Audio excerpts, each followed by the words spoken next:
will require a two-thirds vote. Now, we still have a lot of people waiting to be heard. We'll take Mr. Pierce first, and then we'll go back to the microphone. Just quickly, a couple of the points were alluded to, but when the planning board was asked if they could think of any municipal issues, we said no, and that was basically the way it was left. But we also theorized that if the town took the land, that we could control it, and if we did control it, we could in fact go to something like senior affordable housing, which does two things.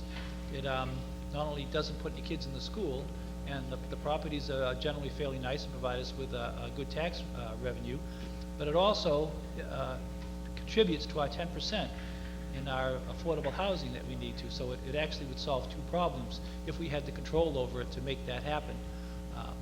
So there's a way that there is an avenue that could be followed that wouldn't hurt us. The problem is we have to pay up front. There is a possibility that with the plan that we put in place, we could sort of steer a developer into that particular kind of thing, but it would require their cooperation. And the only advantage to actually owning the property is that that cooperation is no longer required. We can put it out there for a bid for somebody to actually build this, and that way get exactly what we want. A contribution to our 10%, senior affordable housing, no kids to the schools, and a good tax base for us. So that was the concept that we had. I think Mr. Simons asked that question. There's your answer. Gentleman at the microphone, please state your name and address, sir. Bill Reed, 17 Grandview Road. Just a point of interest for those of you who might care to see what kind of impact that land may look like.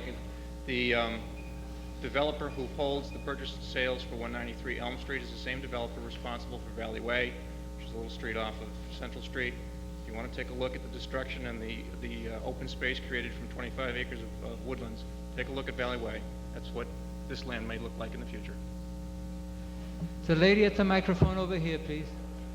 My name is Nicole Davis. I live at 23 Burroughs Road. I also moved here about 5 months ago. We looked for an affordable house. We looked for a nice neighborhood.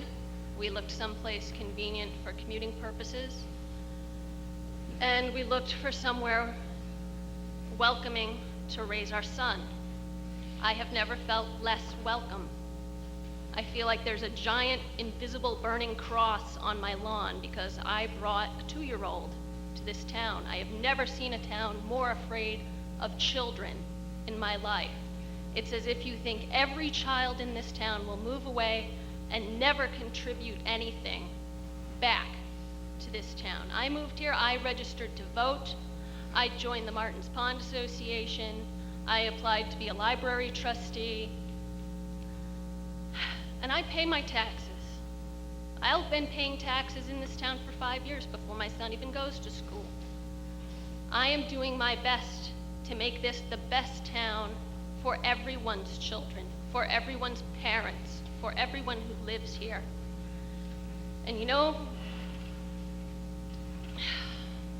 all that emotionality aside, it's been stated over and over again, the town cannot afford it.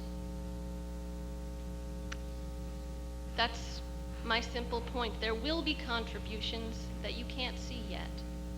You know, it's what expense, what moral expense is this town paying in its vast efforts to keep new children out of town? You know, why not impose a bylaw that no family can have more than one child? Why not? You know, let's keep those children out of the school system, for heaven's sake. Anyhow, we can't afford it right now. You know, don't bankrupt the children that are in school now by taking more funds away from the schools. Thank you. Mr. Murphy, Mr. Murphy, do you have any brief comments? I'd just like to respond to the issue of a debt exclusion. There's a window of time to act on the purchase and sale. There's no way we could hold a debt exclusion vote and still meet that window of time. Having said that, it is possible to do a debt exclusion on existing debt. So it is possible to, at a subsequent date, exclude the debt if this were to pass this evening. So it's not, so in other words, I want to point out a debt exclusion is not lost forever, but because of the time pressure of Chapter 61A, we can't do it now, but we could in the future, should this pass. Thank you. Mr. Simpson. Scott Stimson, 251 Swan Pond Road. It seems to me that the town has an opportunity tonight to take its future in its own hands. That's happened before when the town took the Hillview. It happened when we took Ipswich River Park. There's an opportunity here to sort of have control over our future again. I myself am not comfortable, sort of leaving it to a prayer and a hope that the developer will just develop 5 lots and not hundreds. If we take this property, we can control what happens there. There have been some innovative ideas mentioned at the public meeting held previously, and also some tonight, about ways that some affordable housing could still be built on this lot, and hopefully done in a way that doesn't overburden our schools, that doesn't force us in a position where we have to build yet another elementary school, that still preserves some of the valuable open space in this town and on that property. I hope the town meeting takes the opportunity to do that tonight. And I'd also point out that I do believe the wording of the article authorized the selectmen to pursue this, but does not direct them or require them. I think it's worth giving the selectmen the opportunity, especially if new information comes out about the purchase price, if that changes, or the financial opportunities change in a way that would make this doable. We could leave the selectmen with the opportunity to pursue this for the town. Thank you. Gentleman at the microphone, please state your name and address, sir. Larry Susi, 4 Alston Road. In looking at the map that's included in the warrant article, I couldn't help but notice that how close it is to the previous Article 9 that we just passed. And looking at that previous article, you can't help but notice that, there's wetlands there. And I'm just wondering if by passing that previous article, which have we inadvertently made this property more desirable for development by solving the drainage problems? And if so, can the previous article be rescinded and then used as a bargaining chip in the future to wait, maybe to influence the type of development that goes in there? So, Well, sir, a motion to reconsider any article that we have considered tonight can be made for another 33 minutes, and then it's curtains. I think Mr. Hanlon will address the question. Mr. Hanlon? Yeah, just clarification. You had asked about the previous article and the impact on this article. The existing drainage system that is there, it's an open ditch, it already exists. And the Conservation Commission will only allow us to re-ditch that existing ditch. So we can't go beyond it and into that property. I think that was also a previous question. It does abut it as it is now, but we're not going up beyond into it or making it anything more except for the channel toward Bingham Road and then across the street so it can drain out. But we're not draining that property per se.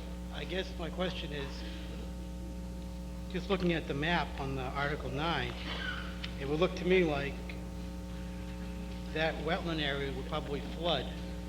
Oh, it sure does. That's why we have the FEMA grant. So after this drainage improvement is put in, would the area flood less often? It would only affect it in terms of flooding. It's not going to drain out that land, as I had previously said. That land is wet now. That easement exists now, It's Yeah, wet. I think It'll you- stay wet. I think you misunderstood my question. Okay. The area floods now, let's say it floods every 3 months. After the drainage improvements are put in, it will flood less than every 3 months, Yeah, right? yes. So you have in effect made it more desirable to develop the property. It flooded now, it won't flood in the future. Well, you're Right. talking about sheet flow, and we're talking about 25, 50, and 100-year type floods.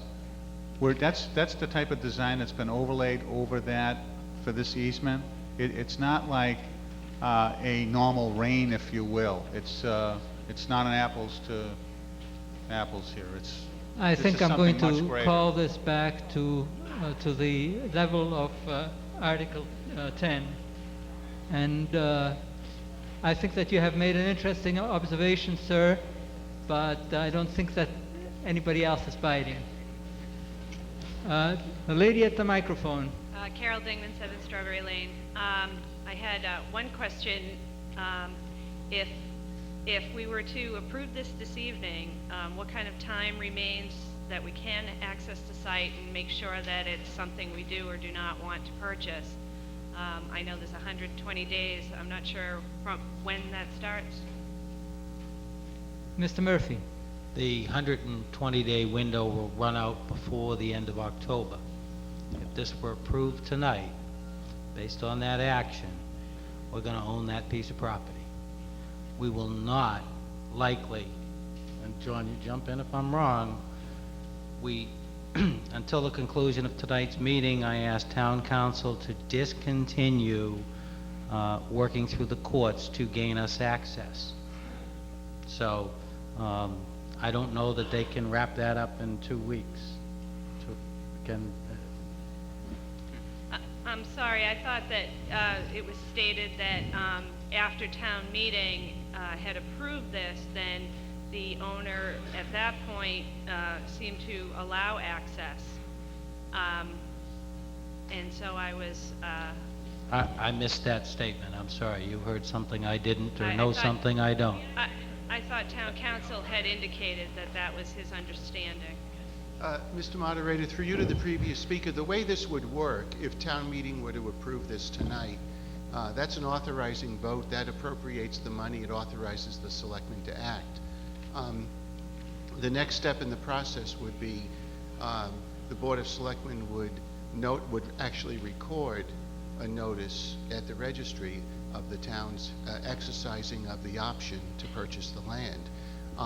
It remains to be seen whether the developer, the owner, would allow the town access to the property at that point. We certainly think that we already have that right, but there's been a dispute up until now.